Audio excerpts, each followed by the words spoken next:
ያለበትን ሶሻል ሲስተም ጥለ መውጣት አትችልም መገለጥ ካልመጣ በቀር። እግዚአብሔር ሲሪየስሊ አይምሮ ላይ ያለውን ሪዝኒንግ ፓወር በብርሃን ካላደቀቀው በቀር ካለበት አትወጣ። ካለበት የሚወጣ ብርሃን ሲመጣ ነፍስን ፕሮስ ያደርጋል። እግዚአብሔር ከተገለጠልህ እንደማይዋሽ ሳያስረዳ ታውቃለህ። እውነተኛ መሆኑን ባይዘው እግዚአብሔር ብቅ ብሎ ከነገረ እንደዚህ አደርጋለሁ ካለ እንተማመን አትለው።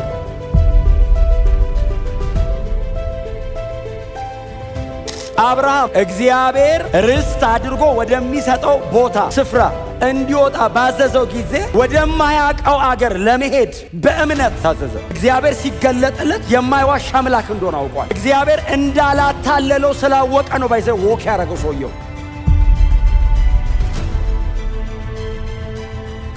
እቺ ሴት ተዘላቸው የሳማሪያ ከተማ ነካት፣ ስሙን አታውቀው፣ ነካት፣ በቃ ነካት ብላ ሄደች። ጉዴን የነገረኝ እርሱ መከረው ወደምትፈራው ወደማትፈልገው ነው ሰብራ ይገባል። በህይወቷ መቼም ልታረገው ማትችለውን አሸንፋ እንድትሄድ ያረጋት ብርሃን።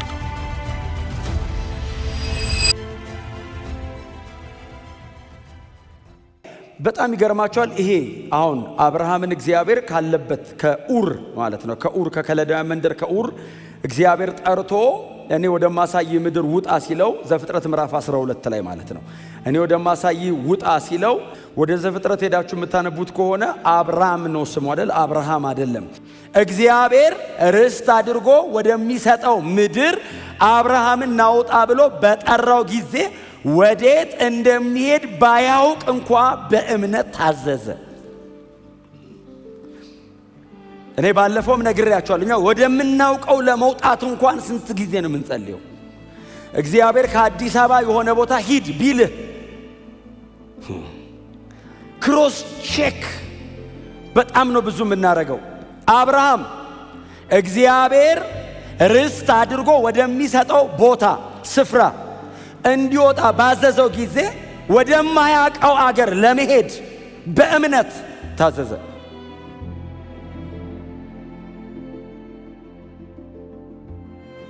መረጃ የለውም። ጂፒኤስ እጁ ላይ የለም። የት አካባቢ ነው በየት በኩል መጠየቅ አይችልም። እግዚአብሔር ምንድን ነው ያለው? ወደማሳይ። የት ነው እግዚአብሔር ሆይ ናውጣ። አሁን እግዚአብሔር ሙሉ መረጃ ሰጥቶን ለመውጣት ከባድ ነው። ምንም ሳይነግረን በእምነት ለመውጣት ይቅርና አብርሃም አያቅም። እግዚአብሔር ተገለጠለት። በደም እናንተ ክሊር እግዚአብሔር ተገለጠለት። የተገለጠለት በከለዳውያን መንደር በኡር ጣዖት አምላኪዎች ናቸው። ባቢሎን ማለት ነው። የከለዳውያን ሀገር እሱ ነው። እግዚአብሔር ተገለጠለትና አብርሃም አለ። አቤት አለ። አያውቀውም። እግዚአብሔርን አይቶት አያውቅም። ስለ እግዚአብሔር ሰምቶ አያውቅም። ለአብርሃም ተገለጠለት። እኔ እከሌ ነኝ አላለውም። እግዚአብሔር እከሌ ነው ሊል አይችልም። እስከዚህ ጊዜ ድረስ እግዚአብሔርን ማንም ሰው እከሌ ነው ብሎ ዲፋይን አድርጎት አያውቅም። እግዚአብሔር ስሙን የተናገረው ሙሴ ጋር መጥቶ ነው። ማልበላቸው ሲል ያለና የሚኖር በል። ስም ማን ነው ሲል ወደዛም ወደዚህም ዘላለም ነው በላቸው። ለዘላለም በዚህ ስሜ ነው የምትጠራው ብሏል። ባይዘው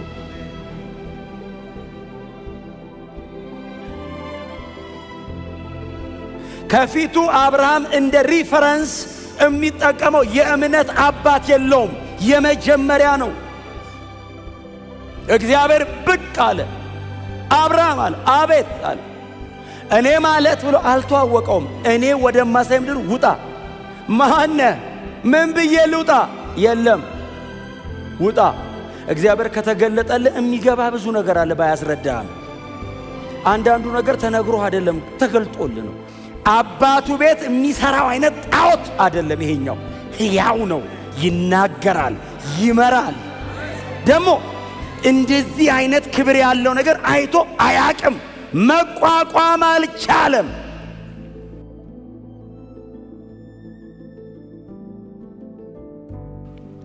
ያለበትን ሶሻል ሲስተም ጥለ መውጣት አትችልም መገለጥ ካልመጣ በቀር።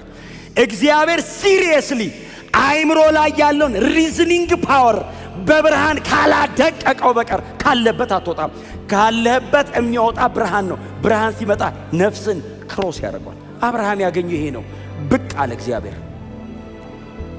ምናልባት እናንተ አብርሃም ዘመን ላይ ብትሆኑ ነው አብርሃም ጎረቤት ብትሆኑ አብርሃም አብዷል ለምትሉት ጥርጥር የለውም። አብርሃምን ሆናችሁ ነው እናንተ አሁን ዓለምን ጥላችሁ ወጣችሁት። እስቲ አሜን በሏ። እኛ እኮ የአብርሃም አይነት ሆነን ነው። ጨለማ ውስጥ ያለ ሰው ካለ እየተደናበረ የሚሄድ ካለ እንጠራዋለን ወደ ብርሃን እያየ እንዲሄድ። በግምት እየኖረ ያለ ሰው ካለ ገብቶት መሄድ አለበት። ይሄ ህይወት ነው። ወዴት ነው የወጣው? የዚህ መጽሐፍ ጸሐፊ በጣም አስደናቂ ሰው ነው። ወዴት እንደሚሄድ ሳያቅ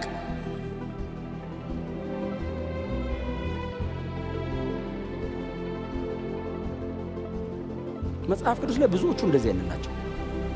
አሁን ልቤ ላይ ስለመጣልኝ ልንገራቸው። ያቺ ሴት ተዘላጀለ የሳማሪያ ከተማዋ ሴት ነካት። ስሙን አታውቀው። ነካት፣ በቃ ነካት። በን ብላ ሄደች። ጉዴን የነገረኝ ምናል እርሱ ክርስቶስ ይሆን እንደው እኔ ምንም ገና ነክቶኛል። ሲነካኝ ድብልቅልቅ ብሎብኝ ወደምትፈራ ወደማትፈልገው ነው ሰብራ ይገባችሁ። በህይወቷ መቼም ልታረገው የማትችለውን አሸንፋ እንድትሄድ ያረጋት ብርሃን ነው። የአብርሃም ኢነርጂው የአብርሃም ጉልበቱ ምንድነው? እምነት። የተገለጠለት ነገር አለ፣ የበራለት ነገር አለ፣ እግዚአብሔር የነገረው ነገር አለ። እዛ እግዚአብሔር የሰጠው ምሪት ላይ፣ የእግዚአብሔር ድምፅ ላይ፣ እግዚአብሔር የገባለት ተስፋ ላይ እምነቱ ተመሰረተ።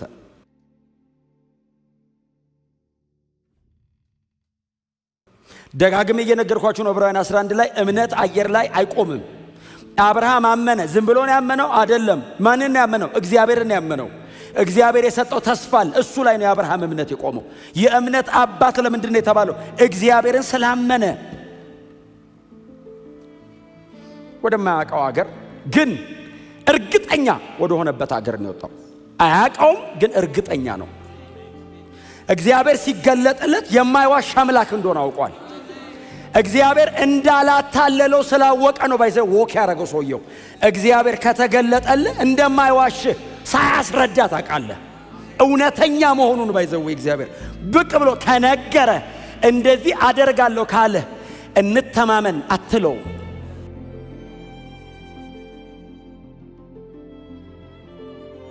በባዕድ አገር እንዳለ መጻተኛ በተስፋይቱ ምድር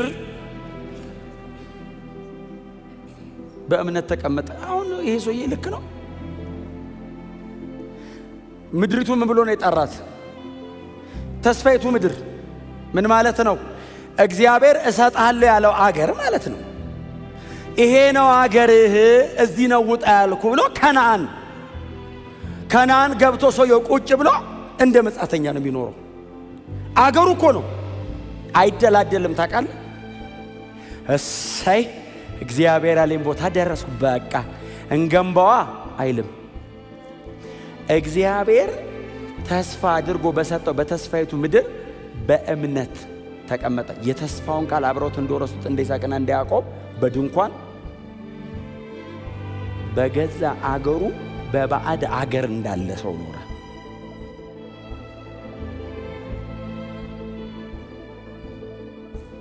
ከተማይቱን የቆረቆራት አብርሃም ነው። ባይዘው አብርሃም ነው የገባው ከነዓን። በአብርሃሙ እግዚአብሔር ነው ሎጥ ባይዘው በጣም በእምነት የኖረው። በእምነት ኖሯል ሎጥ በጣም አደገኛ ጻድቅ ሰው ነው። ግን ሎጥ የኖረው ለአብርሃም በተገለጠው እግዚአብሔር እንጂ ለሎጥ እግዚአብሔር ተገልጦ አይደለም። በአብርሃሙ እግዚአብሔር። ይሄ ሰውዬ ግን ይሁት እግዚአብሔር ርስት አድርጎ በሰጠው ምድር በተስፋይቱ ምድር እግዚአብሔር ይሄ ያንተ ነው አለው እኮ። አብርሃም ተደላድሎ ቢቀመጥ ባይዘዌ እናመሰግነዋለን፣ ምንም አንለውም። በተሰጠው ምድር ላይ በባዕድ ሀገር እንደሚኖር መጻተኛ ሲኖርስ ሞር አድቫንስ ነው፣ ይበልጠናል። እግዚአብሔር የሰጠኝን ፕሮሰስ ለማድረግ አይደል ትግሌ ነኝ።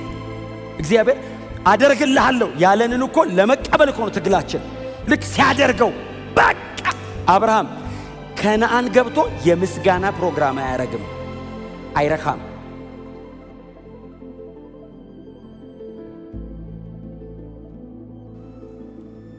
በባዕድ ሀገር እንዳለ መጻተኛ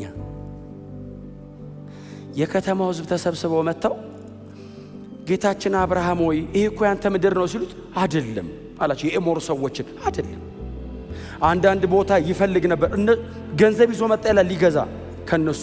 የሱ እኮ ነው አገሩ፣ እሱ እኮ ነው የገባው። እነሱ እኮ እሱም ብለው እኮ ነው የመጡት። እንኩ ገንዘብ። ለምን? እግዚአብሔር የመሰረታትን የማትናወጠውን ከሰማይ የምትወርደውን ከተማ ይጠባበቅ ነበር። እማርፈው ሰማይ ነው ይላል። ሰውየው መሬት ቁጭ ብሎ ጌታ ኢየሱስ ክርስቶስ ሳይመጣ በመስቀል ላይ ሳይሞት እሄድና ስፍራ አዘጋጅላችኋለሁ የሚል ትምህርት ሳያስተምር አብርሃም ሰማይ ነው ማረፈው ይላል። ለዛ እኮ ነው ጳውሎስ ገላትያ ላይ እግዚአብሔር ለአብርሃም ወንጌል ሰበከው የሚለው። ወንጌል ገብቶታል አብርሃም አለ ጳውሎስ።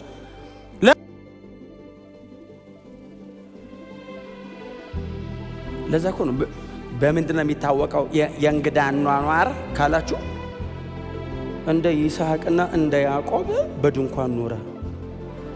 ብቻውን እንዳይመስልህ ልጁ ላይና የልጅ ልጁ ላይ ያጋባባቸው መጻተኝነት ኢንፍሉዌንስ አድርገው ባይዘው ጀነሬሽኑ ብቻውን አይደለም እሱ ኖረ። አዎ ልጁ በድንኳን በገዛ አገሩ 100 እጥፍ እያፈራ ልጅየው ድንኳን ተክሎ ነው ቁጭ የሚለው። ተላቀቁ ከመሬት ተላቀቁ። ተደላድላችሁ የተቀመጣችሁ ሰዎች፣ መሬትን ተስፋ የምታደርጉ ሰዎች ካላችሁ ኃጢአት ነው፣ ኃጢአት ነው። እንደ ክርስቲያን አገራችን በሰማይ ነው። እንደውም ዳዊት ምንድነው ያለው? ምድርን ተስፋ ከሚያደርግ ሰው እባክህ አድነኝ ብሎ ጸለየ። ምድርን ተስፋ የሚያደርግ ሰው ማለት ምን ማለት መሰለ?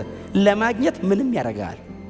ሰማይን ተስፋ ያደረገ ሰው ይለቅልሃል፣ ይተዋል፣ ምንም አይመስለውም። ለምን? አገሬ በሰማይ ነው ይልሃል። ከዚህ ስጋዬ ራሱ ገና ወጥቼ እሄዳለሁ ይልሃል። እንኳን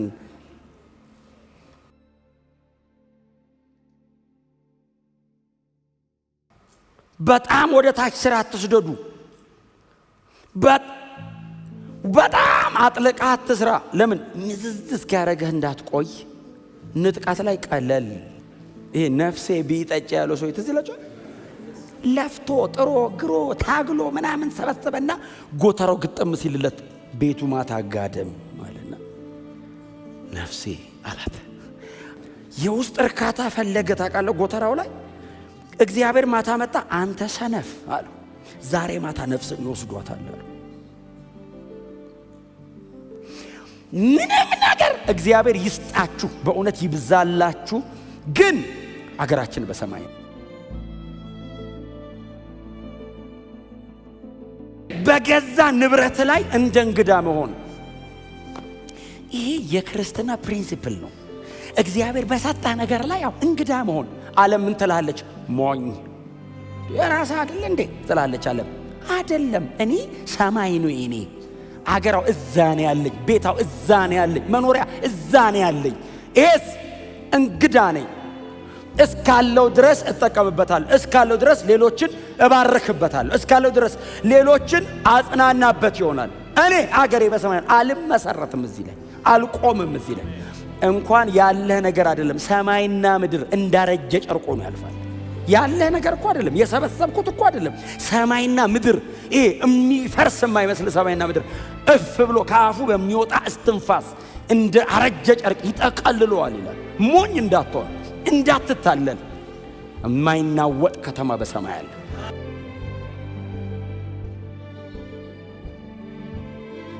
ከምንም ነገር ደግሞ እግዚአብሔር ባይዘው ተላቀቅ ሊል ይችላል። ከምንም ነገር ውጣ ሊል ይችላል። ውጣ የሚል እኔ አሁን ውጣ ካለኝ እግዚአብሔር አብርሃምን ውጣ ሲለው ውጣ ብሎኛል ነው ብሎ ነው እንዴ? ሳራ ግዴታ ነች። ሳራ ለምን? የተስፋው ቃል የሚፈጸመው በይስሐቅ በኩል ነው። ከሰማይ ሰጠው በሳራ በኩል ነው የሚመጣው። ሳራ ግዴታ ናት። አብሮ ከሳራ ጋር አጋርን የሲና ጊዜውታ ምድራዊቷ አላት እኮ። ይችኛዋን ሳራንስ ከሰማይ የምትወርደው ኢየሩሳሌም አላት እኮ ታውቃለህ። እና እግዚአብሔር ሪስፔክት ያደርጋል እና በፍጹም ይሄን አይመለከትም። ውጣ ካለ አንድ ላይ ነው፣ አንድ ነና። ዓለምን መናቅ የምትችለው ኢየሱስ በተገለጠልህ ልክ ነው። ካልተገለጠልህ ናቀው ናቀው ናቀው ተብለህ አትንቀውም። እንዴት በምን አነጻጽረህ ትንቀዋለህ? አብርሃም ገባው ምን አይነት ከተማ? መሰረት ያላትን፣ ቀጥሎስ እግዚአብሔር የሰራትን የፈጠራትን ከተማ።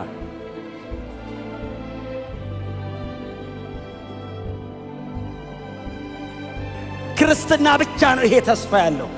እውነተኛ የሆነ አምላክ፣ የማይዋሽ አምላክ፣ የማይናወጥ ዘላለማዊ የጸና ተስፋ ሰጥቶናል።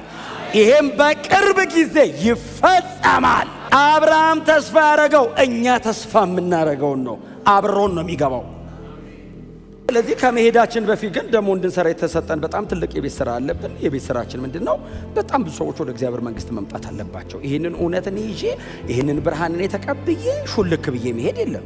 ሰማይ አክሊል ነው የምንቀበለው፣ እዚህ መክሊት ተሰጥቶናል። ስለዚህ እጅ ላይ ያለውን በሙሉ የምታራግፍ ከሆነ ሰማይ ባዶ እጅህን ትገባለህ። ባዶ እጅህን ግን እጅ ላይ ያለውን ሳትጨርስ ከነ ዕቃ ከሄድክ በምን ትቀበላለህ ሽልማትን? ዕዳን ይዘህ። ስለዚህ ዕዳን አራግፈህ ባዶ እጅህን ሄድ። እዛ አክሊል ለመቀበል ራሱ እዚህ ስራን መጨረስ አለብን። ስለዚህ ቶሎ ቶሎ ወንጌል እንስራ።